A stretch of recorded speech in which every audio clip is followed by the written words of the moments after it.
So the Amanda Seales interview, right? Your mom is white. My mother is not white. She married a white man. No, she did not. As someone who watches the Club Shay podcast and generally appreciates it, this interview brought up very glaring issues with the platform. Because whenever Amanda hit us with one of these, I felt it deep. She like, are y'all seeing this? And even though you're going to probably have an issue with this, they were racist.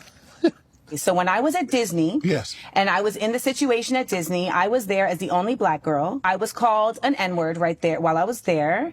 And I was also bullied while I was there because I was told that you're only here because you're black. You can't really dance. You're just here because you're black, so don't get any ideas. Does that suffice as racist to you, or would you want to call it something else? Is that just kids being mean? the kids.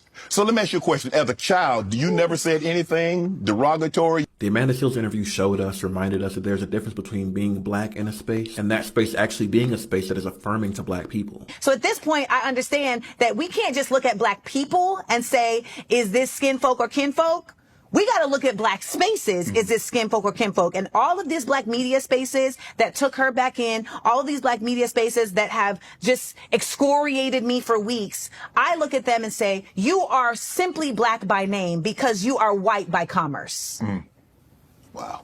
Because Amanda Seales, a trained scholar of black history at the master's level, has a black politic, like a capital B black politic. And she's coming to this space for an interview with a man who has in the past been vocal about racism, only to be gaslit about her experience with racism. And quiet as it's kept, in my opinion, I think it's because Shannon Sharpe had Amanda Seales pegged as some sort of problem child who never learned how to be quiet. And we see this in some of the questions that he asks. There were a lot of parent-teacher conferences with you, huh? Yes, but not for what do you think they were about? Your excessive talking. And I also think this is tied to this whole narrative of rules that kept getting brought up by Shannon Sharpe. Like, he brought it up several times. He'll say stuff like, you gotta play the rules in order to win the game. Amanda, we had the conversation up earlier, and what did we say? If you understand the rules. And the rules he's talking about are the social norms in America and in American systems. For example, the rule that black people can't expect too much or be too demanding. The rule that black women should be humble and less outspoken. The rule that black people can't be too full of themselves or sure of themselves or they won't get what they know they deserve. The rule that children shouldn't be allowed to correct wrong information in the classroom simply because they're children, even if they're right. This is a constant theme in the interview, and it got brought up so much that it was used in situations that it didn't even apply to. Yes. You can be good at any game Yes. if you understand the rules. There you go. From an hour ago. And Don't talk to me like that. dab it up. No. Can I call you my sister? Time out. When the rules of the game in a society are fueled by racism, sexism, anti-blackness, and the like, we can acknowledge those rules, but we have to talk about why they're harmful and what can be done to change them, not try to defend them or give credibility to those rules. And he's talked about the rules of the game in other interviews too, like this one with Cam Newton. You got to know who you are, bro. You do, Cam, but I think the thing is that we are not going to get allowed to start at the top. You start in the mail room, and then you're going to start carrying the mail.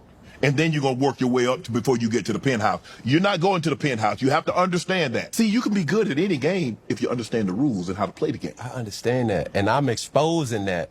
You see what I'm saying? Yeah, I I do. understand what the rules are. Yes. I'm just here to expose it. I appreciate Cam Newton in this moment for being like, hey, I know what the rules are. I'm just here to expose why it's harmful and why it needs to be changed. And that's what Amanda Seales did this whole interview. It's what she does with her platform. She challenges things in society that far too many people have accepted as normal. It is not our job, especially those with platforms, to keep up the status quo, because something being normal in a society does not make it okay. And when it comes to Amanda, y'all, I really need us to not repeat history. It's so important for us to realize the gravity of what Amanda is doing during one of the most crucial moments in modern American history, and why she came under attack by black media on all levels the moment she started to become more vocal about the Palestinian struggle for liberation and other genocides around the world.